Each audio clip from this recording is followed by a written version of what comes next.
Hello guys, PCS Hindi में आपका स्वागत है। मैं हर्ष साबेदिया। आप देख रहे हैं इंडियन पॉलिटी, भारतीय संविधान, इंडियन कॉन्स्टिट्यूशन। ये मेरा 8वां वीडियो है। आप वीडियो के अंत तक बने रहना। इसमें आपको नागरिकता से संबंधित, सिटीजनशिप से संबंधित जितने भी तथ्य हैं, जितने भी कॉन्सेप्ट हैं, वो आपको मिलने वाले हैं। मैं सतही रूप से पढ़ाने के इरादे में नहीं हूँ, क्योंकि जैसे आप देख रहे हैं, आप नागरिकता कहीं भी पढ़ेंगे, कैसे भी पढ़ेंगे, तो आपको क्या है, आपको बता देंगे भाग 2 में आर्टिकल 5 से लेके 11 तक होता है, और एक एक लाइन में आर्टिकल 5, 6, 7, 8, 9, 10, 11 को करा के आगे निकल जाते हैं। लेकिन नहीं, मैं कोशिश कर रहा हूँ कि आपका जो कंसेप्ट है वो मजबूत हो। अगर कोई भी प्रश्न आए, पीटी में आए या मेंस में आए, आप उस सेफ जोन में हो कि आप लिखने की कगार में हो, साथ में आप पीटी दें, तो प्रारंभिक परीक्षा दें, तो आप उस प्रश्न को टैकल कर सकें। तो मेरा उद्देश्य यही है। और ये मेरे नोट्स हैं, हैंड रिटन नोट्स, और आप नोट डाउन करते रहना। तो आओ चलिए बात करते हैं। तो मैं आपको बता दूं इसमें क्या करेंगे, क्या क्या हम नागरिकता में। देखो, मैं आपको आर्टिकल तो पढ़ाऊंगा ही पढ़ाऊंगा, इसमें साथ में मैं बताऊंगा नागरिकता प्राप्त कैसे होती है, कैसे अर्जन की जाती है, कैसे प्राप्त की जाती है, कैसे समाप्त होती है ना।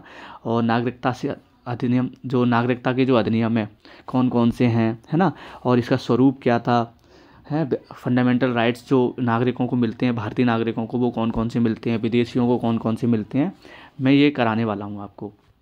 आप देख सकते हैं अच्छे तरीके से नोट्स बने हुए हैं, आप इनको नोट डाउन करते रहना, साथ में मेरे साथ समझते चलना। मैं धीरे धीरे आपको सब समझाता जाऊँगा, कोशिश करेंगे। देखो, अब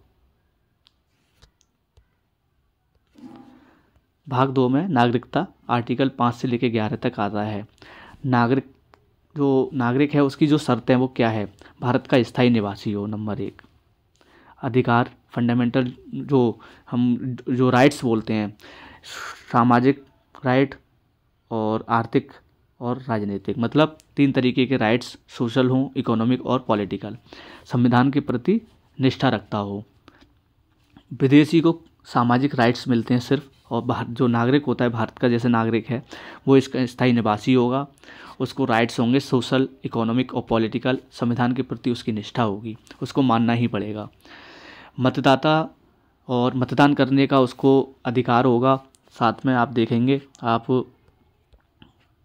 इसमें आपको दिया है मतदाता आर्टिकल 325 और 326 के तहत 21 वर्ष वयस्क मताधिकार की जो बात थी, 61वें संविधान संशोधन 1989 में 18 वर्ष कर दी, है ना। मतदान करने की नागरिक को ये अधिकार मिला हुआ है, आप मतदान कर सकते हो। नागरिकता के संबंध में कानून बनाने का अधिकार सिर्फ और सिर्फ संसद को है। आप देख सकते हैं किसको है, सिर्फ संसद को है। नागरिकता संघ सूची का विषय है, आपने पढ़ा होगा, मैंने जब अनुसूची में पढ़ाई थी, अनुसूची 7 में था। 3 प्रकार की सूची होती हैं, एक होती है आपकी संघ सूची, एक होती है राज्य सूची, एक होती है समवर्ती सूची। ये जो नागरिकता विषय है, संघ सूची का विषय है, ये हाईलाइटेड क्वेश्चन है, एग्जाम में पूछा जाता है। नागरिकता किस सूची का विषय है, संघ सूची का विषय है, ठीक है। नागरिक को राइट्स कौन कौन से, सोशल, इकोनॉमिक और पॉलिटिकल, ठीक है। ये आगे चलेंगे। अब आर्टिकल 5 को मैं करा दे रहा हूँ। हम टोटल 11 आर्टिकल को पहले देख लेते हैं, फिर उसके बाद उसका पोस्टमार्टम करेंगे। आर्टिकल 5 में क्या लिखा गया है। संविधान के प्रारंभ पर नागरिकता 26 जनवरी 1950 जब संविधान लागू हुआ, पहला गणतंत्र दिवस मना, तो ये वाली बात कही आर्टिकल 5 में कि जन्म से या माता पिता हो या 5 वर्ष पहले उसका अधिवास हुआ हो, इन तीनों से आपको नागरिकता मिल सकती है। नंबर 6, आर्टिकल 6 देखेंगे, पाकिस्तान से भारत आने वाले व्यक्तियों की नागरिकता। पाकिस्तान से आप देखेंगे यहाँ पर, जैसे ये मैं बता दे रहा हूँ, जैसे ये है, तो ये पाकिस्तान है, मान के चलो इधर से आप आ रहे हैं, है ना। पाकिस्तान से भारत आने वाले व्यक्तियों की नागरिकता 19 जुलाई 1948 तो स्वतः नागरिकता मिल जाएगी। अगर बाद में अगर कोई आता है 26 जनवरी 1950 के बाद, तो रजिस्ट्रेशन के माध्यम से आपको नागरिकता प्राप्त होगी, ठीक है ना। उसके बाद देखेंगे आर्टिकल 7 में, इसमें ये वाली बात कही है, अगर ये मान के चलो ये आपका इंडिया है और ये पाकिस्तान है, अब बात करेंगे भारत से पाकिस्तान जाने पर। भारत से पाकिस्तान जाने पर तो आर्टिकल 7 में भारत से पाकिस्तान जाने वाले व्यक्तियों की नागरिकता 1 मार्च 1947, जो 1 मार्च 1947 को चले गए उनको नागरिकता। आर्टिकल 8 में क्या है, भारतवंशियों की नागरिकता पंजीकरण के माध्यम से। आर्टिकल 9 में क्या है, नागरिकता का समापन है। यदि नागरिक किसी दूसरे देश की नागरिकता अपनाता है, भारत की नागरिकता स्वतः समाप्त हो जाएगी। ये प्रश्न हाईलाइटेड है, आयोग पूछता है कि नागरिकता का समापन किस आर्टिकल में, तो आप बताओगे आर्टिकल 9 में। कि हमारा जो भारत का नागरिक है कि दो सिटीजनशिप रख सकता है, उसे दोहरी नागरिकता मिल सकती है, भारत की भी हो और विदेश चला जाए, विदेश की भी मिल जाए, नहीं, समाप्त हो जाती है एक नागरिकता, भारत की नागरिकता उसकी समाप्त हो जाएगी। आर्टिकल 10 देखेंगे, नागरिकता का अपहरण। नागरिकता का अपहरण संसद के द्वारा। आर्टिकल 11, नागरिकता में संशोधन संसद के द्वारा। ये वाली बात आप समझ गए होंगे। संसद ने अपनी शक्ति से नागरिकता में 6 संशोधन किए अभी तक। कितने संशोधन, ये भी प्रश्न आप याद रखेंगे, नोट करेंगे। आर्टिकल अभी तक कितने, अपनी शक्ति से संसद ने 6 संशोधन किए। नंबर 1 आप बताएंगे 1955, 1986, 1992, 2003, फिर 2005, फिर 2015, फिर 2019। लेटेस्ट आपको पता ही है, मैंने मेरे अपडेटेड नोट्स हैं, आप देखेंगे। आगे चलेंगे अब।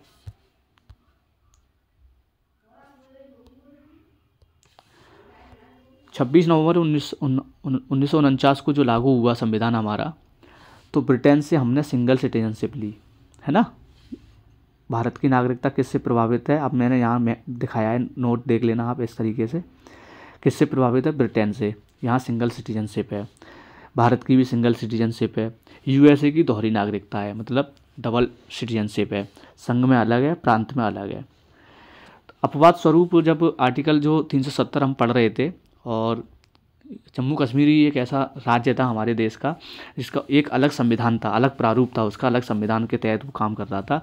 लेकिन हमारे संविधान में कुछ चीज़ें ऐसी लिखी गई थी, जैसे आपको पता होगा 370 है। 370 किससे रिलेटेड था, जम्मू कश्मीर से रिलेटेड था, जम्मू कश्मीर से रिलेटेड था। लेकिन भाग 21 आप देखेंगे, भाग 21 में उसमें लिखा है अस्थायी और संक्रमणकालीन, तो उसमें कुछ ऐसे चीज़ें डाल दी थी हमारे संविधान के विधिवेत्ताओं ने।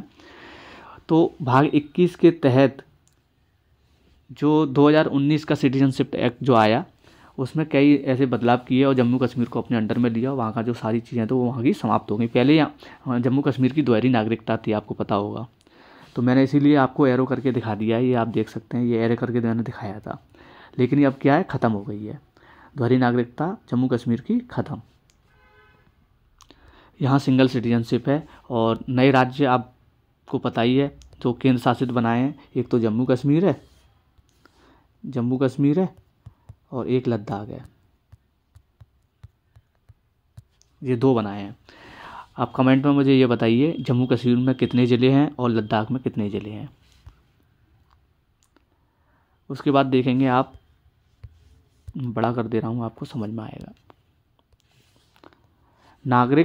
नागरिकों और विदेशियों को प्राप्त अधिकार में अंतर क्या क्या है। भारतीय नागरिकों को कौन से मूल अधिकार मिले हुए हैं, फंडामेंटल राइट्स मिले हैं, और विदेशियों को कौन कौन से फंडामेंटल राइट्स मिले हैं।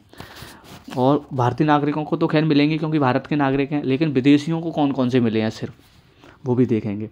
आर्टिकल 15, 16, 19, 29, 30 ये केवल भारतीय नागरिकों को मिले हैं, विदेशियों को ये वाले आर्टिकल नहीं मिले हैं। और आर्टिकल 14, 20, 21, 21A, 22, 23, 24, 25, 26, 27, 28 ये फंडामेंटल राइट्स विदेशियों को भी मिले हैं। इंडियंस को तो मिले ही मिले हैं, लेकिन विदेशियों को ये मिले हैं, लेकिन ये वाले नहीं मिले हैं 15, 16, 19, 29, 30। आप ये वाली बात याद रखेंगे और जहन में रखेंगे। ये प्रश्न पूछ लिया जाता है जब वो मिलान करने के लिए दे या स्टेटमेंट में दे। लोकसभा राज्य विधानसभा निर्वाचन का अधिकार है। संसद एवं राज्य विधानमंडल की सदस्यता का अधिकार है केवल भारतीय नागरिकों को। ये मैंने नोट कर दिया है, आप याद रखेंगे, केवल भारतीय नागरिकों को। प्रेसिडेंट आप देखेंगे, राष्ट्रपति, उपराष्ट्रपति, सुप्रीम कोर्ट के जज, हाई कोर्ट के जज, मतलब AGI और AGS महाधिवक्ता और जो केंद्र के होते हैं, है ना, अटॉर्नी जनरल ऑफ इंडिया, और AGS जो स्टेट के होते हैं, पदों पर केवल भारतीय नागरिक होंगे। ये जो पोस्टें हैं इन पर केवल भारत के नागरिक होंगे।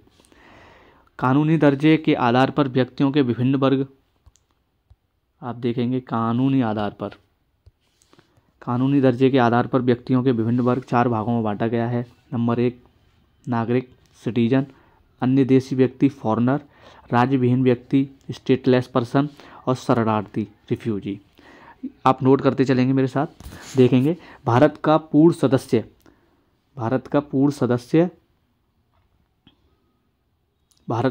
सदस्य राज्य तथा संविधान के प्रति पूर्ण निष्ठा, मूलभूत अधिकार एवं कर्तव्यों को प्राप्त करता है।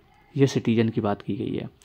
अब फॉरेनर की बात करेंगे, सभी अधिकार प्राप्त नहीं है, आर्टिकल 21 प्राप्त है ना, जैसे मैंने अभी ऊपर बताया आपको कि और भी अधिकार प्राप्त हैं, लेकिन कुछ ऐसे आर्टिकल थे फंडामेंटल राइट्स में वो प्राप्त नहीं थे। तो आर्टिकल 19 प्राप्त नहीं है, वाक स्वतंत्रता वाला, क्योंकि ये शत्रु भी हो सकते हैं, मित्र भी हो सकते हैं, इसलिए इनको ये प्राप्त नहीं है आर्टिकल 19। राज्यविहीन स्टेटलेस पर्सन कौन से होते हैं? अवैध प्रवासी शामिल हैं इसमें, आप देख सकते हैं अवैध प्रवासी शामिल हैं। नागरिक संबंधी दस्तावेज ना होने के कारण अवैध घोषित कर दिया जाता है इनको। रिफ्यूजी कौन होते हैं? शरणार्थी बोलते हैं जिनको हम, जैसे अभी बांग्लादेश से शरणार्थी आए, है ना, शरण दी उनको, अपने मूल देश से वर्ग, नस्ल, भाषा, राष्ट्रीयता, सामाजिक उत्पीड़न के आधार पर विभेद व भय के कारण भारत में शरण लेने वाले व्यक्तियों को हम रिफ्यूजी बोलते हैं। ये आप चारों पॉइंट याद रखेंगे। कानूनी दर्जे के आधार पर व्यक्तियों को विभिन्न वर्ग कौन कौन से हैं। फिर उसके बाद में आप देखेंगे भारतीय नागरिकता का जो स्वरूप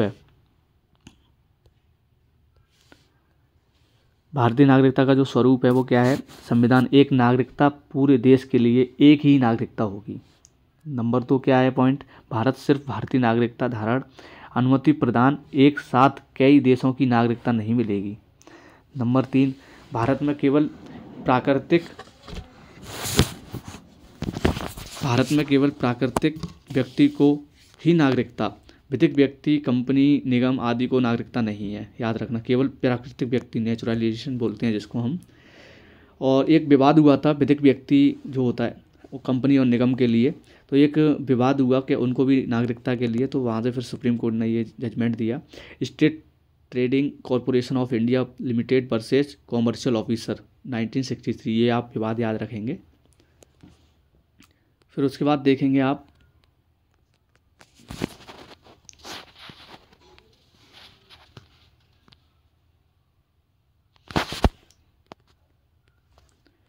नागरिकता अधिनियम 1955 में, आपको ये बता रहा हूँ 1955 पढ़ लेंगे, 2015 वाला पढ़ लेंगे, उसके बाद सिटीजनशिप एक्ट जो 2019 वाला है उसको पढ़ लेंगे, यही काफ़ी है। फिर उसके बाद ज़्यादा आपको चाहिए तो आप गूगल कर सकते हो या फिर और कोई बुक पढ़ सकते हो, उसमें पता चल जाएगा आपको, लेकिन जो इम्पोर्टेंट है मैं इसलिए आपको करा रहा हूँ। 5 शर्तें नागरिकता अर्जन करने के, एक्विजिशन ऑफ सिटीजनशिप की 5 शर्तें हैं। जन्म, जिसको हम बोलते हैं बाई बर्थ, वंशानुगत, बाई डिसेंट, पंजीकरण, रजिस्ट्रेशन, देशीकरण, नेचुरलाइजेशन, है ना। उसके बाद देखेंगे आप लास्ट वाला, क्षेत्र में सम्मिलित होने पर इनकॉर्पोरेशन ऑफ टेरिटरी। ये 5 प्रकार से आपको क्या मिलती है? नागरिकता मिलती है। तो इसको हम थोड़ा पढ़ लेते हैं। जन्म में क्या है? बाई बर्थ, 26 जनवरी 1950 या उसके बाद 1 जुलाई 1987 से पहले जन्म, नागरिक अधिनियम 2003 के तहत, है ना। दोनों भारतीय हों, जन्म के समय एक भारतीय हो तो दूसरा अवैध प्रवासी नहीं हो। एक भारतीय होगा और दूसरा फॉरेनर होगा, है ना, तो चलेगा, पर लेकिन वो अवैध नहीं होना चाहिए, तो उसको क्या मिल सकती है? उसको नागरिकता मिल सकती है। वंशानुगत के तहत देखेंगे आप 26 जनवरी 1950 से 10 दिसंबर 1992 के बीच देश के बाहर जन्मे व्यक्ति के जन्म के समय पिता भारतीय नागरिक हो, उसको वंशानुगत के तहत मिल सकती है। फिर उसके बाद देखेंगे पंजीकरण के माध्यम से आप देखेंगे भारतीय मूल का व्यक्ति जो नागरिक आवेदन से पूर्व 7 वर्ष भारत में रहा हो, मतलब रजिस्ट्रेशन करके वो 7 वर्ष भारत में रहा हो। भारतीय नागरिक से विवाहित व्यक्ति जो नागरिकता आवेदन देने से पूर्व 7 वर्ष तक भारत में रहा हो, भारत के नागरिकों के नाबालिग बच्चे, तो इनको रजिस्ट्रेशन के माध्यम से क्या मिल सकती है, इनको नागरिकता मिल सकती है। अब देखेंगे देशीकरण, नेचुरलाइजेशन। देश में निश्चित अवधि तक निवास ऐसे देश का नागरिक ना हो जहां भारतीयों को नागरिकता नहीं मिलती, अन्य देश की नागरिकता त्याग कर भारत नागरिकता ग्रहण करे। फिर उसके बाद 8वीं अनुसूची में वर्णित है, 8वीं अनुसूची में वर्णित है कि भाषाओं में से किसी एक अच्छा ज्ञाता हो, अच्छे चरित्र वाला हो, एक विशेष उपबंध के तहत छूट व्यक्ति जैसे विज्ञान, दर्शन, कला, साहित्य, विश्व शांति या मानव विकास क्षेत्र में विशेष कार्य कर चुका हो, तो उसे इन शर्तों के पूर्ण करने पर नागरिकता देशीकरण की धारा दिया जाता है। व्यक्ति संविधान के प्रति निष्ठा रखे, तो इस प्रकार से इनको नागरिकता मिल जाती है। अब क्षेत्र सम्मिलित होने पर, मतलब टेरिटरी को सम्मिलित होने पर, नए क्षेत्र को भारतीय क्षेत्र में सम्मिलित करने पर स्वतः नागरिकता आपको पता है मिल जाती है। जैसे सिक्किम हुआ था 3536 संविधान संशोधन के तहत, जब चोंग्याल वंश था वो वहाँ से जो प्राप्त हुआ, उसको सिक्किम जब शामिल किया गया, पूर्ण राज्य का दर्जा मिल गया, तो जितने भी नागरिक थे वहाँ के, उनको नागरिकता मिल गई। अब नागरिकता समाप्ति की बात करें हम, समाप्ति देखो आप, परित्याग रिनंसिएशन बोलते हैं, बर्खास्तगी टर्मिनेशन बोलते हैं, वंचित करने पर डेप्रीवेशन बोलते हैं। ये 3 प्रकार से है। तो पहला देखेंगे, कोई भारतीय नागरिक पूर्ण आयु व क्षमता निर्धारित प्रारूप नागरिकता त्याग घोषणा कर सकता है, त्याग की घोषणा कर सकता है, लेकिन घोषणा को केंद्र सरकार किसी युद्ध में व्यस्त होने पर पंजीकरण को रख लेगी।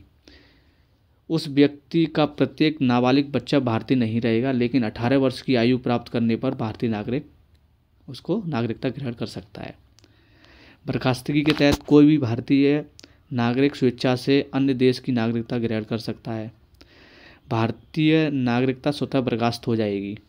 यह व्यवस्था तब लागू नहीं होती जब भारत सरकार युद्धरत हो तथा युद्ध में शामिल हो और केंद्र सरकार जब तक इस संबंध में कोई सहमति प्रदान ना कर दे। ये वाली बात याद रखेंगे। बर्खास्तगी टर्मिनेशन के माध्यम से वंचित करने पर केंद्र सरकार द्वारा भारतीय नागरिक को बर्खास्त करना आवश्यक। नागरिकता फर्जी द्वारा प्राप्त की गई हो। नंबर 2, नागरिकता ने संविधान का अनादर किया हो किसी नागरिक ने, और शत्रु गैर कानूनी संबंध स्थापित नागरिक एवं राष्ट्र विरोधी सूचना करता हो, तो उसको उसे नागरिकता से वंचित कर दिया जाएगा।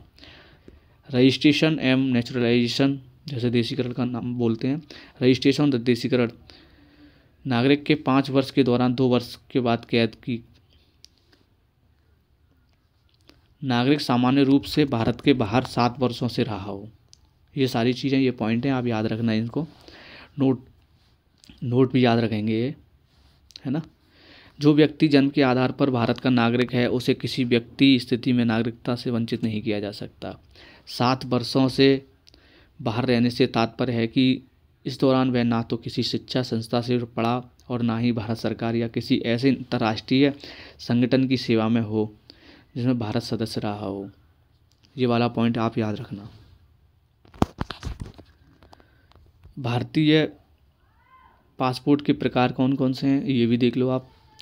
नियमित पासपोर्ट, रेगुलर पासपोर्ट बोलते हैं, डिप्लोमेटिक पासपोर्ट बोलते हैं और शासकीय पासपोर्ट बोलते हैं।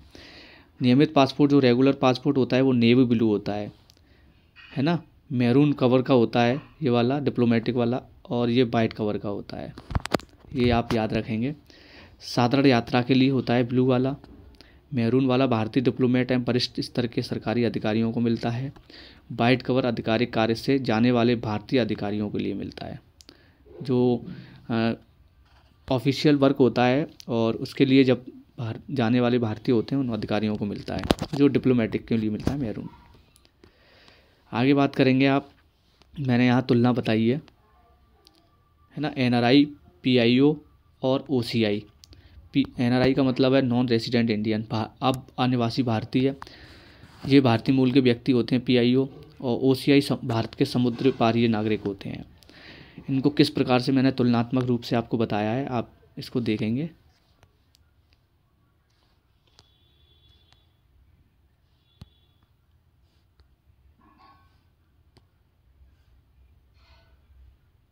इसको अब कल करते हैं। गाइस वीडियो लंबा हो जाएगा, 20 मिनट का तो हो गया है, मैं इसको कल कराता हूँ। अब ज़्यादा नहीं रह गया है, थोड़ा सा है, 3-4 पेज और हैं, फिर कंप्लीट हो जाएगा आपका नागरिकता। फिर उसके बाद में हम फंडामेंटल राइट्स स्टार्ट कराएंगे। ठीक है, आप इस वीडियो को शेयर करते रहना। Thank you. लाइक और कमेंट करके हमें सुझाव देना। Thank you.